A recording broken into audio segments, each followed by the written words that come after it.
Jangan tiru gaya dunia yang mengatakan bahwa satu kali kau sakiti hati ini, masih kumaafkan. Dua kali kau sakiti hati ini, masih juga kumaafkan. Tetapi tiga kali, jangan kau coba. Nah, itu adalah sikap dunia yang keliru, yang sudah mungkin tertanam di konsep pikiran kita. Nah, kita jangan memiliki konsep yang demikian, Bapak Ibu. Dan tidak ada alasan bagi kita untuk tidak mengampuni. Memiliki pengertian bahwa mengampuni itu pilihan. Bukan pilihan, tetapi itu keharusan bagi saya dan bagi kita semua untuk memberikan pengampunan. Tetapi kita masih belum mengampuni, padahal setiap minggu, setiap hari kita mengucapkan doa Bapa kami. Tetapi kita belum bisa mengampuni.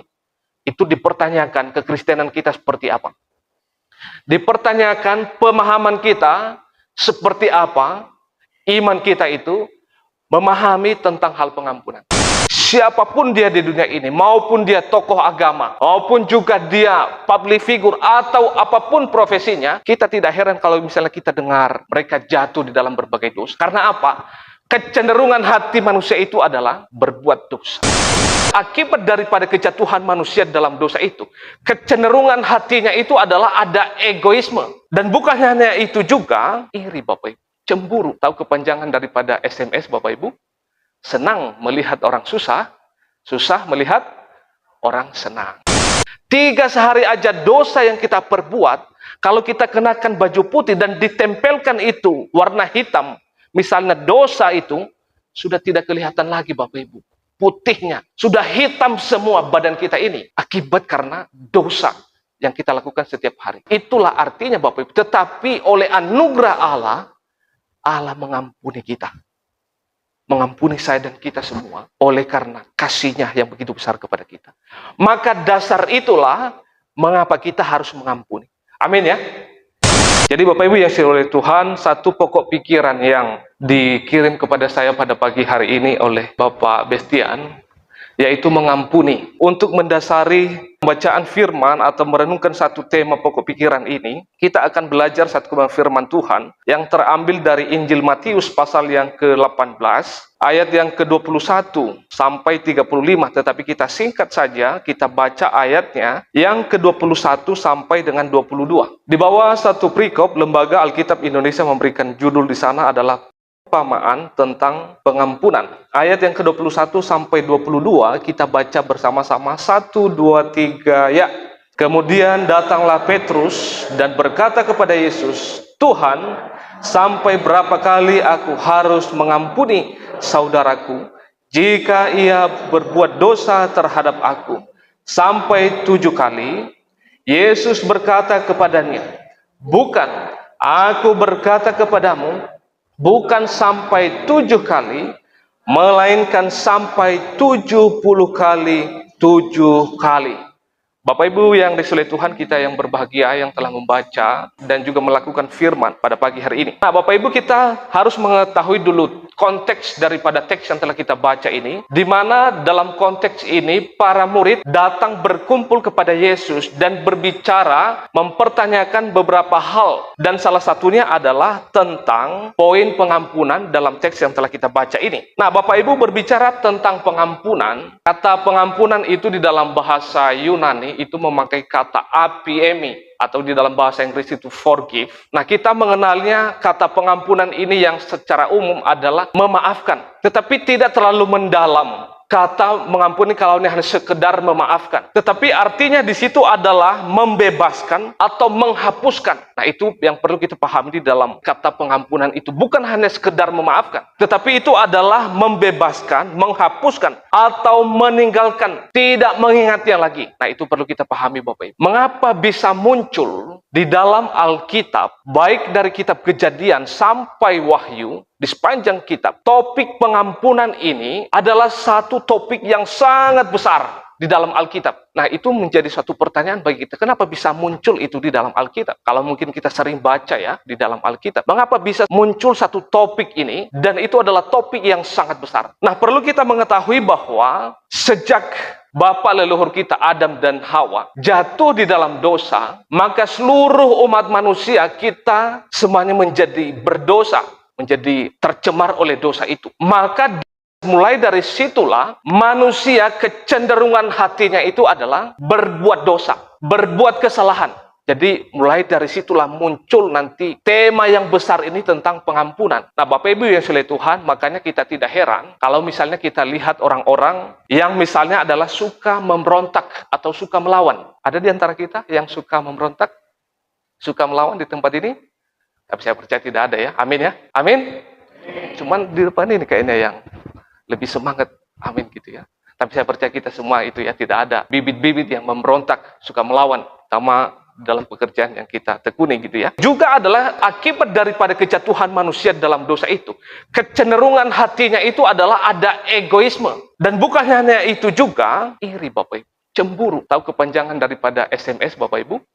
Senang melihat orang susah, susah melihat orang senang. Jadi itu adalah yang ada di dalam hati manusia. Juga kita melihat bahwa orang suka korupsi, misalnya tamak, dan suka menipu, suka bohong. Itu karena apa? Akibat daripada kejatuhan manusia dalam dosa itu. Kecenderungan hatinya adalah melakukan hal-hal yang sifatnya dosa. Makanya Bapak Ibu kita tidak heran. Siapapun dia di dunia ini, maupun dia tokoh agama, maupun juga dia public figure, atau apapun profesinya, kita tidak heran kalau misalnya kita dengar mereka jatuh di dalam berbagai dosa. Karena apa? Kecenderungan hati manusia itu adalah berbuat dosa. Makanya Bapak Ibu yang oleh Tuhan, kalau kita misalnya belajar, misalnya kita taruh seorang anak di sebuah hutan, misalnya, maka tanpa diajarin seorang anak itu, dia bisa secara otomatis berbuat dosa, misalnya berbohong, mencuri. Itu tanpa diajarin. Karena apa? Kecenderungan hati manusia itu adalah melakukan kesalahan dan dosa. Nah, Bapak Ibu yang oleh Tuhan, ini yang perlu kita pahami tentang kenapa bisa muncul kata pengampunan ini. Nah, yang kedua, Bapak Ibu yang oleh Tuhan, pertanyaannya adalah bagaimana cara untuk menyelesaikan jika ada orang yang berbuat jahat kepada kita, misalnya melukai hati kita. Mungkin itu sahabat, mungkin itu teman, atau mungkin teman sekerja, teman sepelayanan. Bagaimana caranya kita bisa mengampuni mereka? Nah, di dalam teks yang telah kita baca itu adalah pertanyaan yang sama Rasul Petrus mempertanyakan itu kepada Tuhan Yesus. Di ayat yang ke-21 di sana. Di mana di sana dikatakan bahwa Tuhan, sampai berapa kalikah aku harus mengampuni saudaraku jika ia berbuat dosa terhadap aku? Sampai 7 kalikah? Tetapi Tuhan menjawab, tidak cukup hanya 7 kali, tetapi 70 kali 7. Nah, Bapak Ibu sekalian Tuhan, kita harus memahami angka 7 dan angka 70. Bukan hanya ditulis atau disebutkan angka 7 atau angka 70 di sana. Kita harus memahami itu. Nah, angka 7 itu ada makna teologisnya. Angka 7 itu dapat dimengerti di mana setelah Allah menjadikan langit dan bumi, pada hari yang ke-7, dia berhenti dari semua penciptaan itu. Tetapi tidak hanya sampai di situ. Hari yang ke-7 juga itu dikuduskan oleh Allah. Sehingga itu tertulis di dalam hukum Taurat yang bunyinya mengatakan bahwa kuduskanlah hari Sabat bagiku. Itu poin yang keberapa, Pak Ibu? Masih ingat? Poin yang keberapa? Berapa? 4. Pintar. Puji Tuhan, masih ingat. Yang lain masih ingat ya? Kalau masih belum ingat, mungkin bolehlah kita kembali lagi dari sekolah minggu paling ya. Nah, baik Bapak Ibu, itu yang perlu kita pahami bahwa angka 7 itu. Nah, perlu juga kita mengetahui angka 70. Karena diungkapkan oleh Tuhan Yesus bahwa mengampuni itu tidak cukup hanya 7 kali, tetapi 70 kali 7. Nah, Bapak Ibu, kita perlu memahami bahwa ada beberapa makna teologis daripada angka 70 itu. Yang pertama adalah pada saat umat Israel dari Mesir menuju tanah Kanaan, maka dipilihlah seorang Musa untuk memimpin bangsa itu. Karena jumlahnya jutaan orang, maka Allah memerintahkan Musa untuk memilih tua-tua sebanyak 70 orang. Jadi untuk membantu dia dalam. Nah, poin yang kedua adalah makna daripada angka 70 itu adalah bagaimana umat Israel mereka dihukum dan juga sekaligus pemulihan. Nah, kita melihat Bapak Ibu bagaimana setelah bangsa Israel sudah sampai di tanah Kanaan yang berlimpah, tetapi mereka jatuh lagi di dalam dosa. Karena kebiasaan mereka di tanah Mesir menyembah berhala, tetapi setelah mereka sampai di tanah perjanjian, mereka berzinah dengan Allah lain. Maka Allah murka kepada mereka, maka Allah mengizinkan mereka kembali diperbudak, ditaklukkan oleh Babelonia. Itu sepanjang 70 tahun lamanya. Kalau mereka sudah diperbudak di Mesir, maka Allah mengizinkan mereka kembali diperbudak selama 70 tahun di Babelonia. Nah, itu adalah makna daripada angka 70.